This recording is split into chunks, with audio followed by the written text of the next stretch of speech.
আল্লাহ পাক আজকে আপনাকে হয়তো 1 কোটি টাকা দিয়েছেন, কালকে আল্লাহ না করুক 1000 টাকার জন্য মানুষের কাছে হাত পাততে বাধ্য করতে পারেন আল্লাহ পাক। এমনও কিন্তু দিন আসতে পারে, দিন সবার সবসময় সমান থাকে না।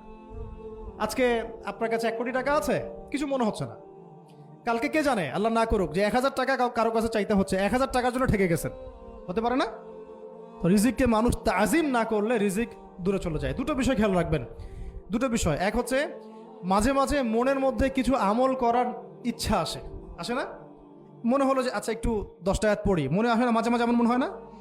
ওই সময় এই যে মনের মধ্যে যে এই ইরাদাটা জাগ্রত হওয়া, এটাকে আমরা বলি ওয়ারিদ।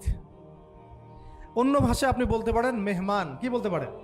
এটা আল্লাহর পক্ষ থেকে আপনার কলবের মধ্যে মেহমান হিসেবে এসেছে। এখন আপনি যদি আমলটা করেন, সেই মেহমান বারবার আপনার কলবে আসবে। যদি আপনি ওই সময় আমলটা না করেন, মেহমান চলে যাবে, মেহমান অসম্মানিত হলে পরে আর আসবে না।